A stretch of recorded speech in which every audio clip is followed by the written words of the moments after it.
ब्रह्मांड ही सब कुछ है। समय, स्पेस और मैटर सब कुछ इसी में समाहित है। हमारी पृथ्वी इस ब्रह्मांड में चट्टान का घूमता हुआ एक कण भर है जो हमारी मिल्की वे गैलेक्सी में मौजूद 200 अरब तारों में से एक का चक्कर काट रही है।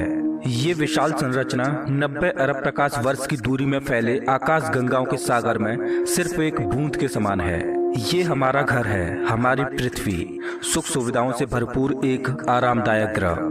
एक बार रोजमर्रा के कामों को छोड़ आसमान को देखिए, क्या दिखाई देता है।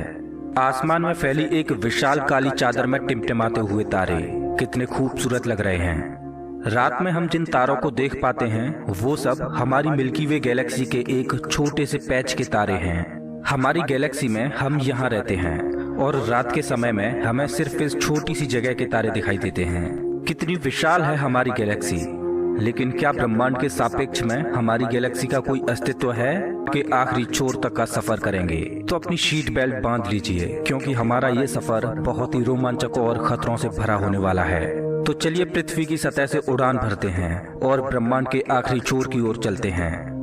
जैसे जैसे हम पृथ्वी की सतह से ऊपर उठते जा रहे हैं वैसे वैसे हमें पृथ्वी की सतह ब्लू स्फीयर की तरह दिखने लगी है। यह है इंटरनेशनल स्पेस स्टेशन, इंसानों द्वारा स्पेस में बनाई गई सबसे बड़ी चीज। ये 27,580 किलोमीटर प्रति घंटे की रफ्तार से पृथ्वी के चक्कर काट रहा है, जो कि पृथ्वी की सतह से लगभग 400 किलोमीटर ऊपर है, और ये 24 घंटे में लगभग 16 बार पृथ्वी के चारों ओर घूम जाता है। जैसे ही हम इंटरनेशनल स्पेस स्टेशन से और ऊपर जाते हैं तो हमें इंसानों द्वारा बनाई गई कुछ और चीजें दिखाई देती हैं। सैटेलाइट्स। अंतरिक्ष में इंसानों द्वारा भेजी गई हजारों सैटेलाइट्स पृथ्वी का चक्कर काट रही हैं। सैटेलाइट्स का अंतरिक्ष में एक जाल सा बिछा हुआ है। चलिए और ऊपर चलते हैं। इतने ऊपर से पृथ्वी का नजारा तो देखिए, कितना खूबसूरत लग रहा है हमारा ये नीला ग्रह। हम पहुंच चुके हैं चांद के पास। हमसे पहले यहाँ पर 12 एस्ट्रोनॉट्स आ चुके हैं, जिनमें नील आर्मस्ट्रांग पहले व्यक्ति थे जो इसकी सतह पर उतरे थे, और उनके पैरों के निशान आज भी चांद की सतह पर देखे जा सकते हैं। चांद पर कोई वायुमंडल नहीं है, इस वजह से ये निशान सदियों तक ऐसे ही बने रहेंगे। हम अभी अपने घर से लगभग 4 लाख किलोमीटर दूर हैं और चंद्रमा से हमारा ग्रह कुछ इस तरह का दिखाई देता है। ऐसा लग रहा है जैसे अंतरिक्ष में एक ब्लू मार्बल रखी हो। चांद की सतह एक बैटल फील्ड की तरह लग रही है, जिसने पिछले अरबों सालों से कॉमेट्स और एस्ट्रॉइड्स की मार को झेला है। चांद का कोई वायुमंडल नहीं है जो कि कॉमेट्स या एस्ट्रॉइड्स को स्पेस में ही जला दे। सौभाग्य से हमारी पृथ्वी का वायुमंडल है जो हमें स्पेस से आने वाले खतरों से बचाता है। चलिए अंतरिक्ष में एक लंबी छलांग लगाते हैं। ये है हमारे सौर मंडल का सबसे चमकीला ग्रह वीनस। इसको पृथ्वी की छोटी बहन बोला जाता है, क्योंकि ये पृथ्वी की ही तरह रॉकी प्लैनेट है, जिसकी ग्रेविटी लगभग पृथ्वी के ही समान है। लेकिन ये ग्रह एक नर्क की तरह है, क्योंकि इस पर होती है भयंकर बारिश, पानी की नहीं बल्कि एसिड की। इसके एटमॉस्फेयर में जो बादल दिखाई दे रहे हैं वो सल्फ्यूरिक एसिड के हैं। हमारे सौर मंडल में सिर्फ वीनस ही एकमात्र ऐसा ग्रह है जिस पर सबसे ज्यादा ग्रीन हाउस इफेक्ट होता है। सूर्य की गर्मी इस पर आती तो है लेकिन वापस नहीं जा पाती, जिस वजह से हीट इसके एटमॉस्फेयर के अंदर ट्रैप होकर रह जाती है। यही कारण है कि शुक्र ग्रह हमारे सौर मंडल का सबसे गर्म ग्रह है, जिसका तापमान 465 डिग्री सेल्सियस है। इसकी सतह पर काफी मात्रा में ज्वालामुखी मौजूद हैं, जो इस ग्रह को और ज्यादा खतरनाक बनाते हैं। इस एंग्री प्लैनेट पर कुछ भी सरवाइव नहीं कर सकता। चलिए अपनी जर्नी को और आगे बढ़ाते हैं। यह है सूर्य के सबसे पास मौजूद ग्रह मरकरी। इस ग्रह की धरती हमारे चंद्रमा जैसी नजर आती है, जिस पर बड़े बड़े गड्ढे मौजूद हैं। इस ग्रह के दिन और रात के टेम्परेचर में बहुत ज्यादा डिफरेंस है। रात के समय में इसका तापमान -170 डिग्री सेल्सियस पहुंच जाता है, तो दिन के समय में 400 डिग्री सेल्सियस को भी पार कर जाता है। चलिए आगे बढ़ते हैं। यह है हमारा भगवान। यही है जो अपनी ऊर्जा से पृथ्वी पर जीवन को चला रहा है। अगर ये न होता तो हम न होते। पृथ्वी से लगभग 150 मिलियन किलोमीटर दूर मौजूद ये तारा इतना बड़ा है कि इसमें लाखों पृथ्वियां समा जाएं। सूर्य इतना भारी है कि इसकी ग्रेविटी पूरे सोलर सिस्टम को कंट्रोल कर रही है। इससे निकलने वाली लपटें इतनी बड़ी होती हैं कि सूर्य की सतह से हजारों किलोमीटर ऊपर तक चली जाती हैं। चलिए अपनी यात्रा को आगे बढ़ाते हैं। यह है पृथ्वी का सबसे नजदीकी ग्रह मंगल। इसकी धरती लाल है, इस वजह से इसे लाल ग्रह भी बोला जाता है। वैज्ञानिक मंगल ग्रह के बारे में जानने के लिए बड़े ही उत्सुक हैं, क्योंकि वैज्ञानिक कहीं ना कहीं ये अनुमान लगाते हैं कि मंगल ग्रह हमारा पास्ट है। वैज्ञानिक मानते हैं कि अतीत में मंगल की धरती पर जीवन फला फूला होगा। मंगल की धरती पर भी सागर मौजूद थे, नदियां मौजूद थीं, इसका खुद का एक एटमॉस्फेयर था। लेकिन आज ये ग्रह वीरान और बंजर पड़ा है। आज वैज्ञानिक इस ग्रह पर सूक्ष्म रूप में ही सही बैक्टीरिया के रूप में जीवन खोजने में जुटे हैं और वैज्ञानिक इस ग्रह पर भविष्य में बस्तियां बसाने की सोच रहे हैं। अगर हम मंगल पर आए हैं तो हम इसे कैसे मिस कर सकते हैं। यह है ओलंपस मॉन्स, एक प्राचीन ज्वालामुखी। मंगल की धरती पर ज्वालामुखी से बना ये पहाड़ पृथ्वी की सबसे ऊंची चोटी माउंट एवरेस्ट से भी लगभग 3 गुना ऊंचा है और ये हमारे सोलर सिस्टम की सबसे ऊंची चोटी है। अगर मंगल की धरती से हम अपने ग्रह पृथ्वी को देखें तो ये कुछ इस तरह की दिखाई देती है। अब आगे की यात्रा थोड़ी सी डरावनी होने वाली है क्योंकि अब हम एस्ट्रॉयड बेल्ट में प्रवेश कर रहे हैं जो कि मंगल और बृहस्पति ग्रह के बीच मौजूद है। इसमें मौजूद हैं बड़ी बड़ी और विशालकाय चट्टानें जो कि सूर्य के चारों ओर घूम रही हैं। इस एस्ट्रॉयड बेल्ट में इतनी बड़ी बड़ी चट्टानें मौजूद हैं कि अगर ये सब आपस में मर्ज हो जाएं, तो इनसे एक बड़े ग्रह का निर्माण हो सकता है। इस बेल्ट में इतने बड़े बड़े एस्ट्रॉयड्स मौजूद हैं कि इन पर एक बड़ा शहर बसाया जा सके। जैसा कि हम जानते हैं कि 4.5 बिलियन साल पहले हमारे सौर मंडल में ग्रह बने, लेकिन एस्ट्रॉयड बेल्ट में मौजूद ये मलबा जैसा का तैसा रह गया। एस्ट्रॉयड बेल्ट में मौजूद मलबा एक प्लैनेट बन सकता था, लेकिन एक बड़ी शक्ति ने इस मलबे को प्लैनेट नहीं बनने दिया और वो शक्ति थी जुपिटर। जुपिटर की हाई ग्रेविटी ने एस्ट्रॉयड बेल्ट के एस्ट्रॉयड्स को प्लैनेट नहीं बनने दिया। जुपिटर हमारे सोलर सिस्टम का सबसे बड़ा प्लैनेट है और इसके ढेर सारे चंद्रमा हैं। ये इतना बड़ा है कि हमारे सोलर सिस्टम के अन्य सभी प्लैनेट्स को मिलाकर भी इतना बड़ा ग्रह नहीं बनाया जा सकता।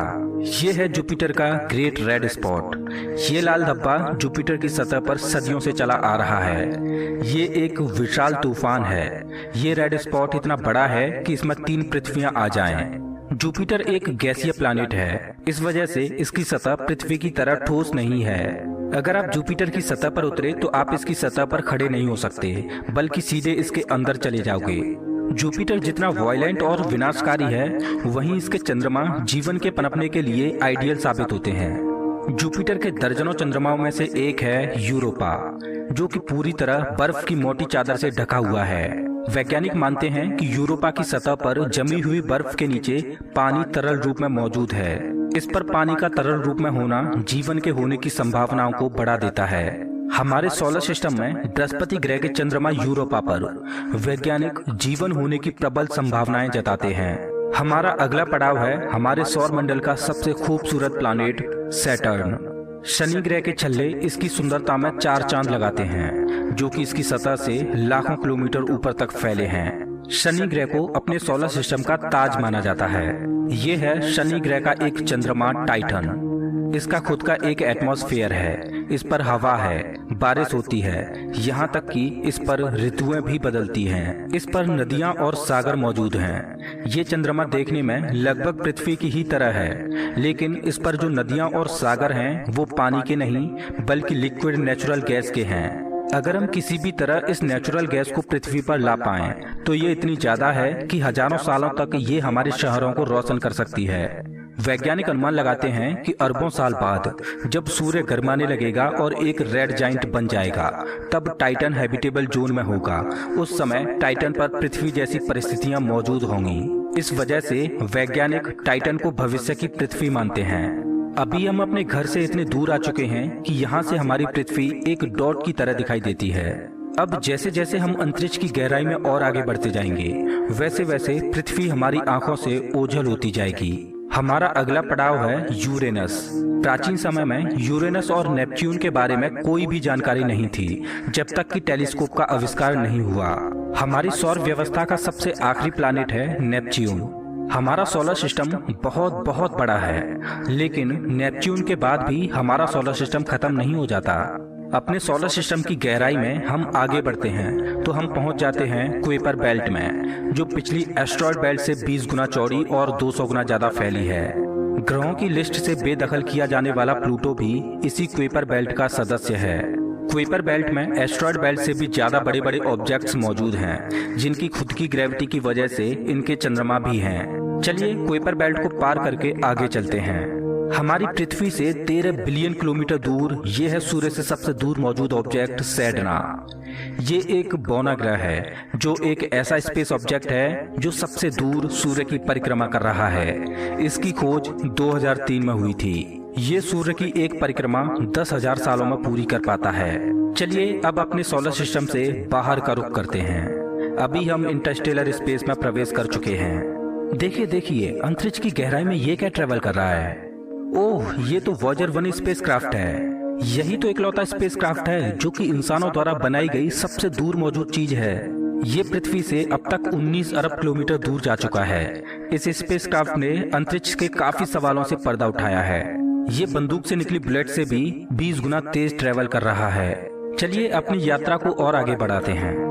अभी हम अपने सोलर सिस्टम की हदों से इतने दूर आ चुके हैं कि यहाँ से हमारा सूर्य एक आम तारे की तरह दिखाई दे रहा है, लेकिन इतनी दूर से भी इसकी ग्रेविटी को महसूस किया जा सकता है, क्योंकि अरबों की संख्या में यहाँ पर कॉमेट्स को देखा जा सकता है जो सूर्य की ग्रेविटी से बंधे हुए हैं।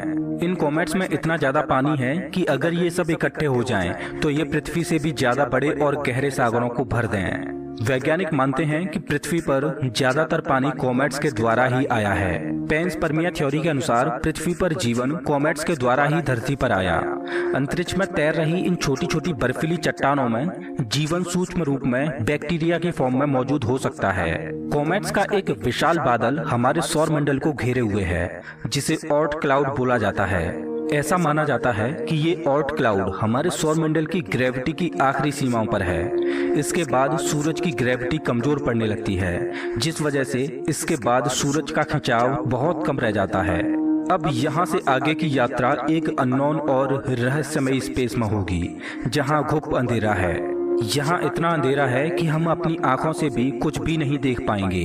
यहाँ देखने के लिए हमें इंफ्रारेड विजन की जरूरत पड़ेगी। हम अपनी पृथ्वी से बहुत बहुत बहुत दूर आ चुके हैं, लेकिन ब्रह्मांड के सापेक्ष में ये हमारा एक मामूली सा स्टेप है। यहाँ से हमें चारों ओर अरबों तारे दिखाई दे रहे हैं, लेकिन अभी हम सबसे नजदीकी तारामंडल की ओर बढ़ रहे हैं। ये है हमारा पड़ोसी सोलर सिस्टम। ये हमसे इतना दूर है कि हमारे सूर्य के प्रकाश को इस तारामंडल तक पहुंचने में 4.3 सालों का वक्त लगता है। इस तारामंडल का नाम है अल्फा सेंटोरी। इस तारामंडल में 3 तारों का समूह है, जिनमें अल्फा सेंटोरी ए और अल्फा सेंटोरी बी तारे आपस में बाइनरी स्टार सिस्टम के तहत जुड़े हुए हैं। इस तारामंडल में प्रॉक्सिमा सेंटोरी बी नामक ग्रह मौजूद है, जो पृथ्वी की ही तरह हैबिटेबल जोन में है और इस ग्रह पर एलियन लाइफ मौजूद हो सकती है। चलिए अपनी यात्रा को आगे बढ़ाते हैं। पृथ्वी से हम 10 प्रकाश वर्ष दूर आ चुके हैं और हमारे सामने ये एक बेबी स्टार है, जिसने अभी अपना जीवन शुरू ही किया है और इस तारामंडल में अभी ग्रहों का जन्म होना बाकी है।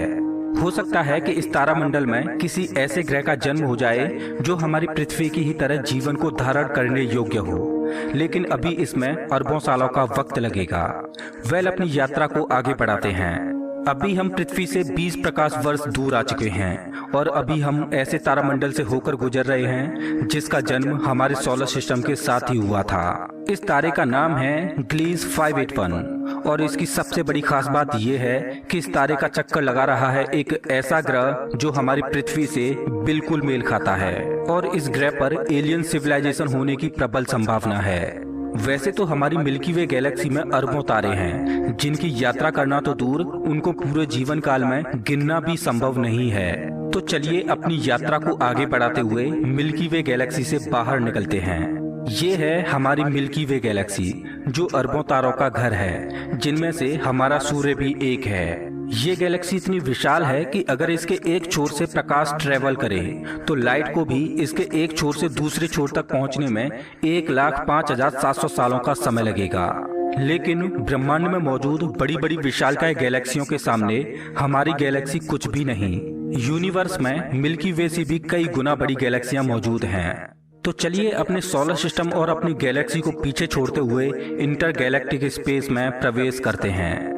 इंटर गैलेक्टिक स्पेस में प्रवेश करके हमें दूर दूर तक अरबों गैलेक्सियां दिखाई दे रही हैं, लेकिन ये सभी गैलेक्सियां झुंड में हैं और ये है हमारी गैलेक्सियों का झुंड, जिसमें हमारी गैलेक्सी मिल्की वे और अन्य पड़ोसी गैलेक्सियां मौजूद हैं। गैलेक्सियों के इस छोटे से झुंड को लोकल ग्रुप बोला जाता है।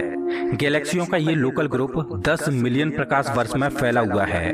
जैसे जैसे हम अपनी यात्रा को आगे बढ़ाते जा रहे हैं, वैसे वैसे